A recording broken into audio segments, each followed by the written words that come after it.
إن الحمد لله نحمده ونستعينه ونستغفره ونعوذ بالله من شرور أنفسنا وسيئات أعمالنا من يهده الله فلا مضل له ومن يضلله فلا هادي له وأشهد أن لا إله إلا الله وحده لا شريك له وأشهد أن محمدا عبده ورسوله أما بعد فإن خير الحديث كتاب الله وخير الهدي هدي محمد صلى الله عليه وسلم وشر الأمور محدثاتها وكل محدثة بدعة وكل بدعة ضلالة وكل ضلالة في النار.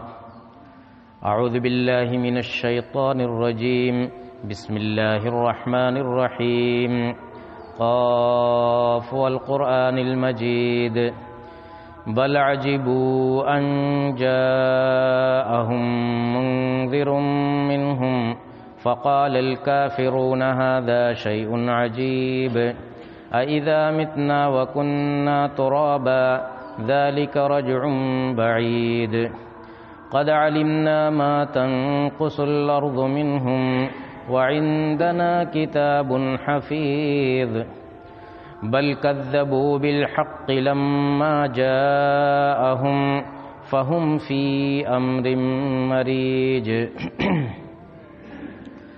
أفلم ينظروا إلى السماء فوقهم كيف بنيناها وزيناها وما لها من فروج والأرض مددناها وألقينا فيها رواسي وأنبتنا فيها من كل زوج بهيج تبصرة وذكرى لكل عبد منيب ونزلنا من السماء ماء مباركا فأنبتنا به جنات وحب الحصيد والنخل باسقات لها طلع نضيد رزقا للعباد وأحيينا به بلدة ميتا كذلك الخروج. حاضرین جمعہ، اس وقت جامعہ کے اندر موسم سرما کی چھٹی کی تیاری چل رہی ہے اور چند دنوں کے بعد آپ لوگ اپنے اپنے گھروں کے لیے رخصت ہونے والے ہیں. یہ چھٹی، یہ تعطیل ہمارے لیے کیا پیغام لے کر کے آئی ہے اور ہمیں اپنی زندگی کے اندر اس چھٹی سے، بالخصوص اپنی علمی زندگی کے اندر اس چھٹی سے کیسے استفادہ کرنا ہے، یہ غور کرنے کی چیز ہے. آپ یہ جانتے ہیں کہ انسان کی زندگی میں چھٹی نام کی کوئی چیز نہیں، اور طلب علم یا طالب علم کی زندگی میں تو بدرجہ اولا چھٹی نام کی کوئی چیز نہیں. یہاں جہد مسلسل کی ضرورت ہے، مستقل لگے رہنے کی ضرورت ہے. انسان کا بالعموم اور ایک طالب علم کا بالخصوص ایک ایک لمحہ، ایک ایک منٹ قیمتی ہے. اللہ تعالیٰ نے فرمایا کہ یا ایھا الانسان انک کادح الی ربک کدحا فملاقیہ، کہ انسان تم مشقت کرتے کرتے اپنے رب کے پاس پہنچ جائے گا اور اس سے ملاقات کرے گا. تو یہ محنت و مشقت اسی وقت ختم ہوگی جب ہماری زندگی ختم ہو جائے اور ہم اللہ کے پاس پہنچ جائیں. اس سے پہلے اس مشقت کا اور اس تگ و دو کا خاتمہ نہیں ہے۔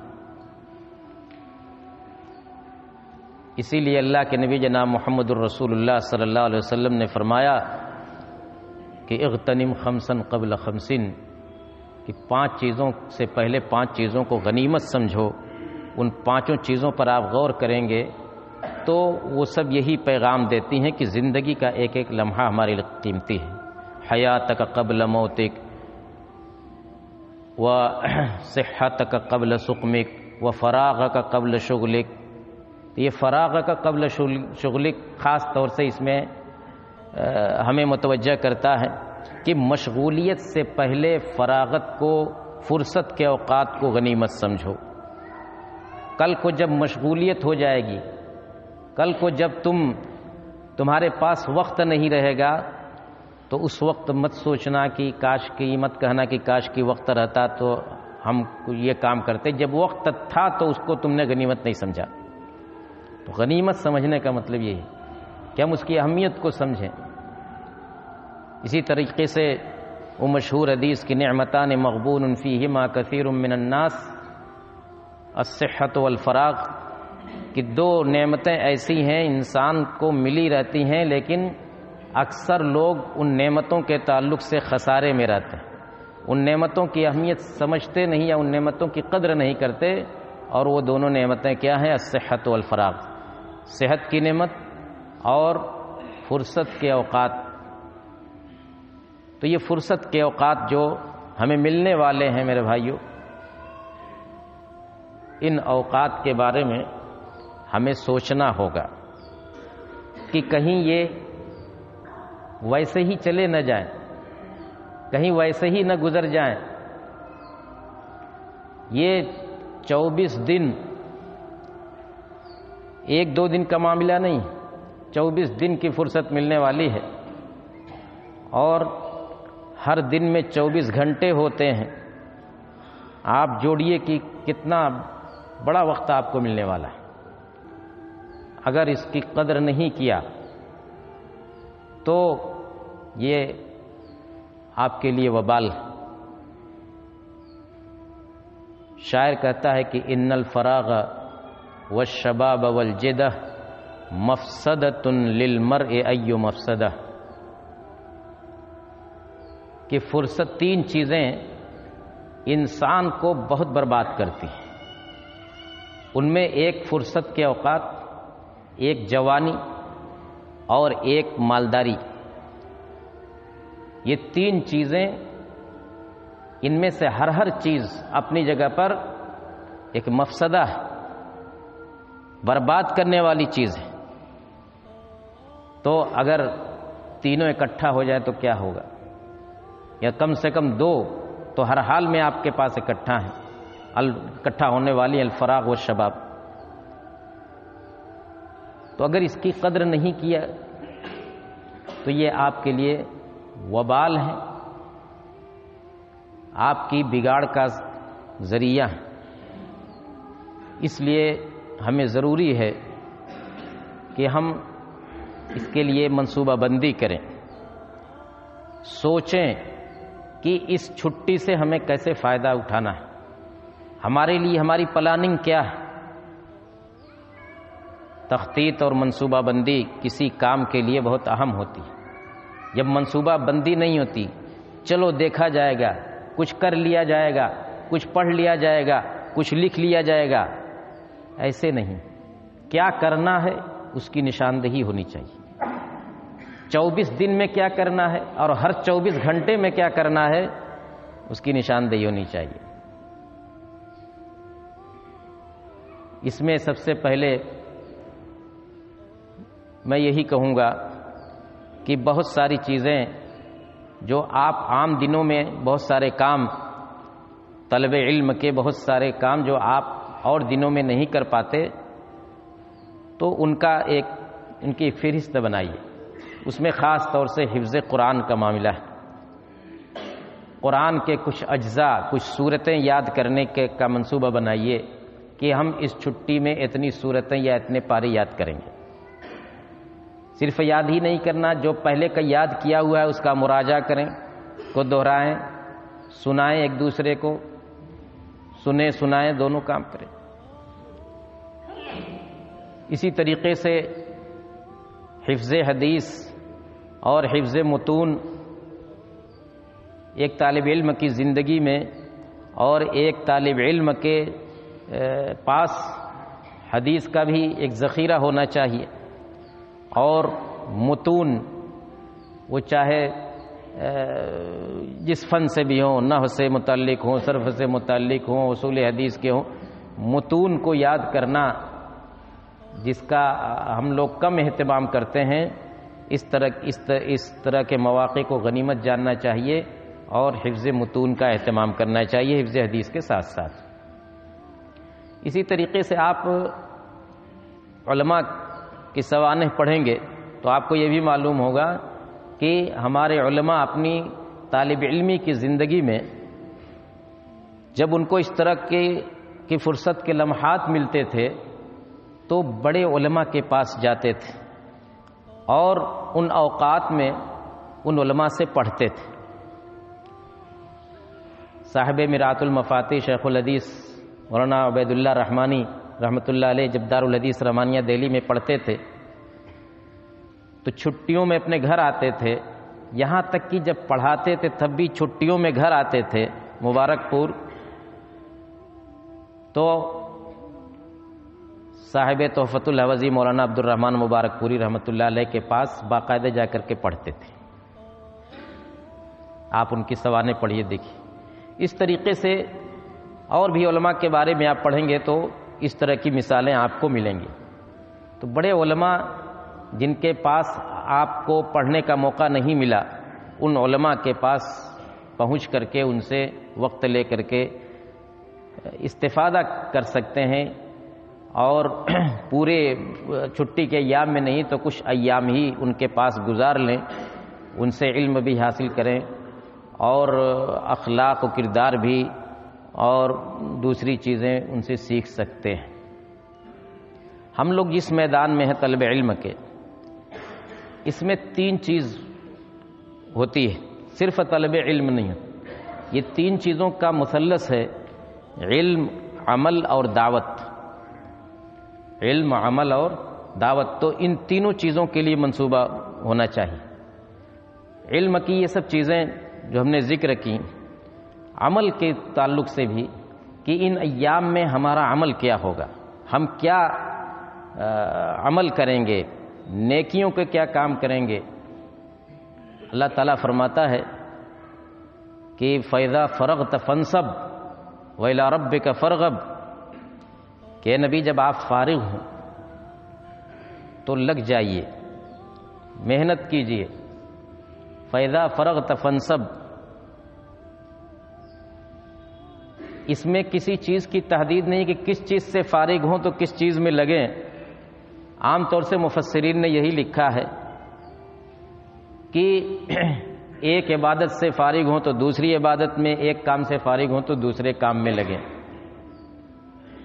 اور دنیاوی جھنجھٹوں سے، دنیاوی جھمیلوں سے فارغ ہوں تو دین کے کام میں لگ جائیں، عبادت کے کام میں لگ جائیں۔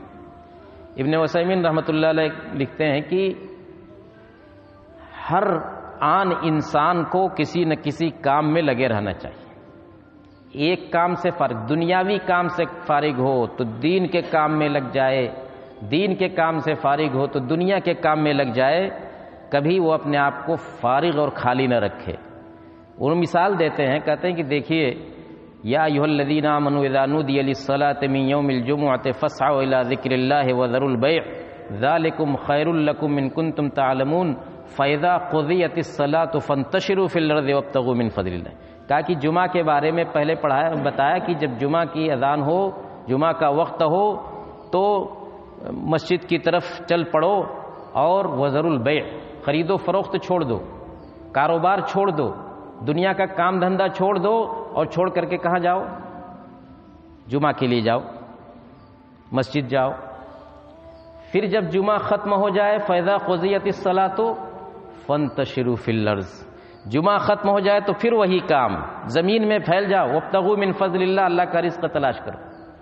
تو دیکھیے، دنیاوی کام سے عبادت کی طرف، پھر عبادت کے کام سے دنیا کے کام کی طرف، مطلب یہ کہ کوئی انقطاع نہیں بلکہ تسلسل ہونا چاہیے. ایک کام سے فارغ ہوں دوسرے کام میں، دوسرے کام سے فارغ ہوں تیسرے کام میں. تو فَإِذَا فَرَغْتَ فَانْصَبْ، تو عمل چاہے وہ ہماری دنیاوی زندگی کے لیے ہو یا یہ کہ اخروی زندگی کے لیے ہو، عمل کا بھی ہمارے پاس اس کی بھی پلاننگ ہونی چاہیے. تیسرا کام جو ہے دعوت کا، کہ علم و عمل کے ساتھ لِيَتَفَقَّهُوا فِي الدِّينِ وَلِيُنذِرُوا قَوْمَهُمْ، تو لِيُنذِرُوا قَوْمَهُمْ اس پر بھی ہماری توجہ ہونی چاہیے. دعوت کا کام کسی نہ کسی شکل میں، دعوت کا مطلب یہ ضروری نہیں ہے کہ آپ جلسے عام منعقد کریں اور دھواں دھار تقریر کریں اس میں، یا یہ کہ کہیں جا کر کے باقاعدہ لیکچر جھاڑیں. نہیں، آپ اپنے آس پاس کے لوگوں کو کسی نہ کسی طریقے سے کوئی اچھی بات بتلا دیں، مسجد میں کھڑے ہو کر کے 5 منٹ کچھ بول دیں، کسی کو غلطی کرتے ہوئے دیکھیں، لوگوں کو بالعموم کسی غلطی میں مبتلا دیکھیں، اس پر آپ اپنی رہنمائی پیش کریں شریعت کی روشنی میں. مطلب یہ کہ آپ کسی نہ کسی طریقے سے اس پہلو کو بھی اپنی زندگی کا حصہ بنائیں اور اپنی چھٹی کا حصہ بنائیں. اسی طریقے سے بہت سے طلبہ بعض مضامین میں کمزور ہوتے ہیں، تو ان کے لیے بھی ایک موقع ہوتا ہے کہ اس چھٹی کو ان مضامین میں پختگی کے لیے استعمال کریں، کہ ہمیں مثلا اس چھٹی میں ہمارے نحو و صرف کمزور ہے، اس چھٹی میں ہم نحو و صرف کا مطالعہ کریں گے، اس میں محنت کریں گے، اپنی کمزوری کو دور کرنے کی کوشش کریں گے. اسی طریقے سے کچھ لکھنے کا کام، اکثر طلبہ کے پاس مقالہ لکھنے کا کام ہوتا ہے، اور ایسا نہ ہو کہ ہم جب چھٹی میں جائیں تو یہ کام اس کو ہم نسیم منسیہ کر دیں، پھر آئیں امتحان سر پر ہو اور بھی دنیا بھر کے مسائل ہوں تو یہ چیز ہم کو پریشانی میں مبتلا کرے. تو لکھنے کا کام بھی کسی نہ کسی شکل میں، اس کے لیے بھی ہمارے پاس کوئی منصوبہ ہونا چاہیے، اس کے لیے وقت کی تحدید ہونی چاہیے اور کام کی تحدید ہونی چاہیے.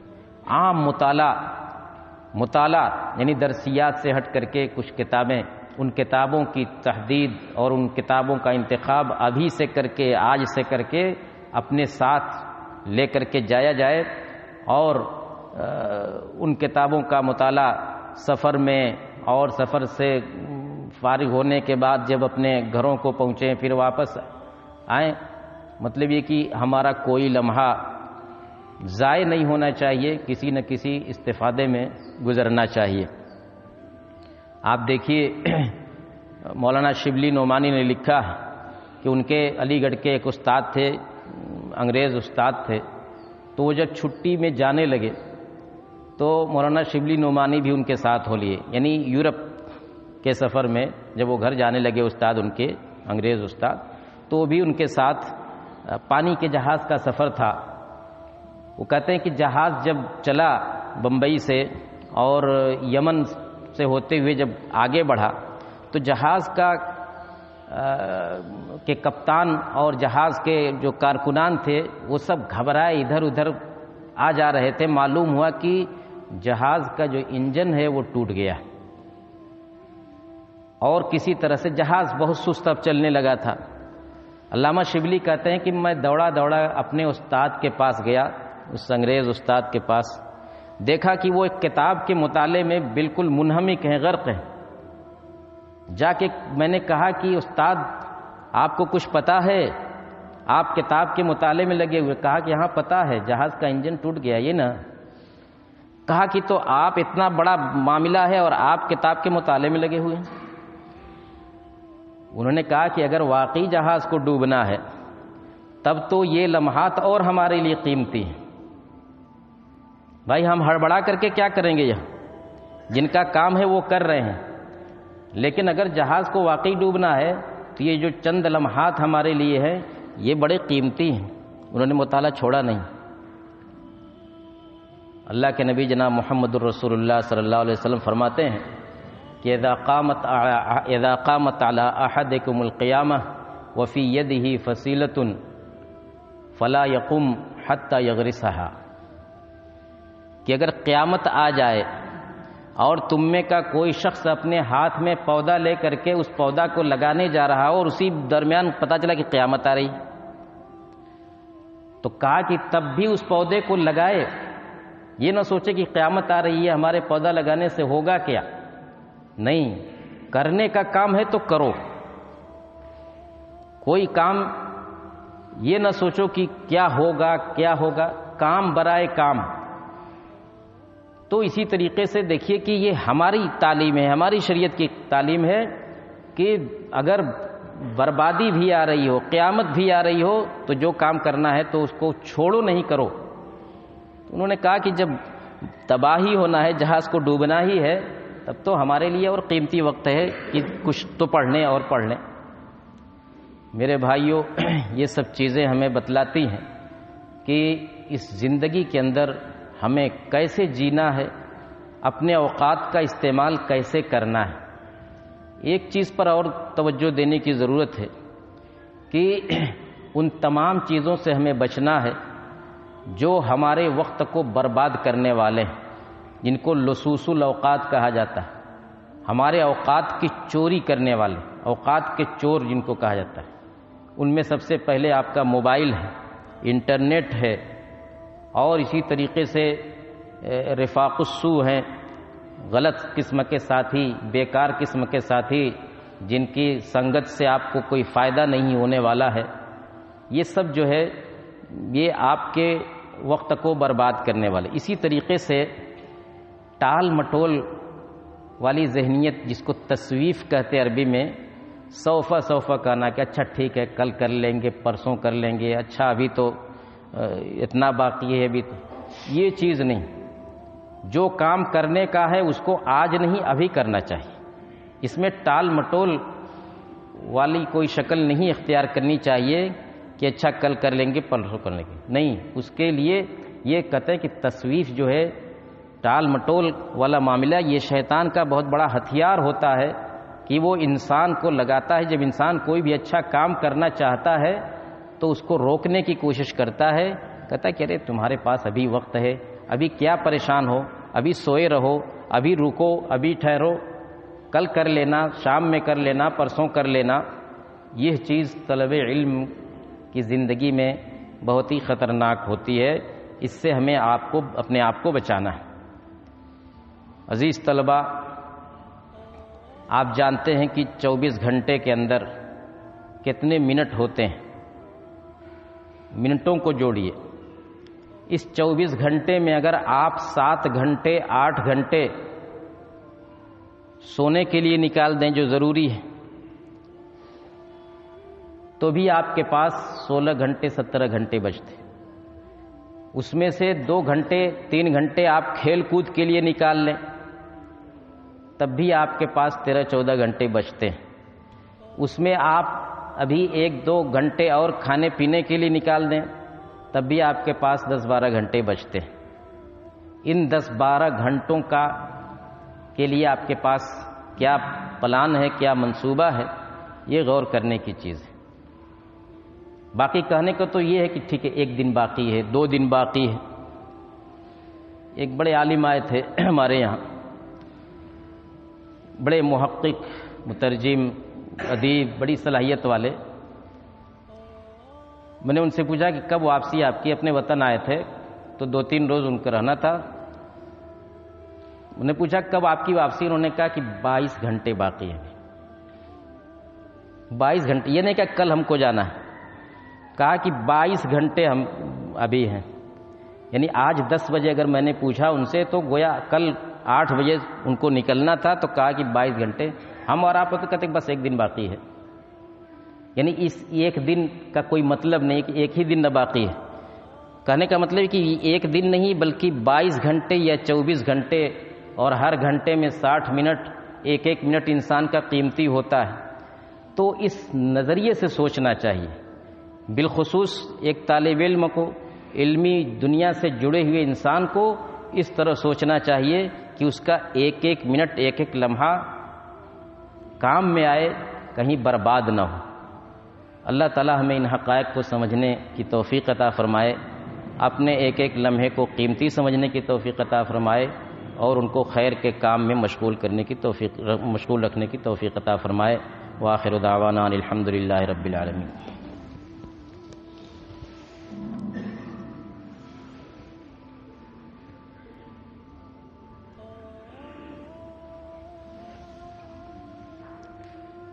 الحمد لله نحمده ونستعينه ونستغفره ونعوذ بالله من شرور أنفسنا وسيئات أعمالنا، من يهده الله فلا مضل له ومن يضلله فلا هادي له، وأشهد أن لا إله إلا الله وحده لا شريك له، وأشهد أن محمدا عبده ورسوله، أما بعد۔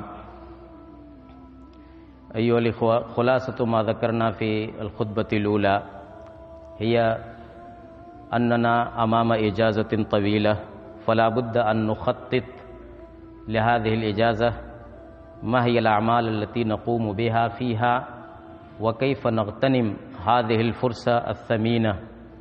وتعرفون وكثيرا ما سمعتم أنه قيل الوقت كالسيف إن لم تقطعه يقطعك،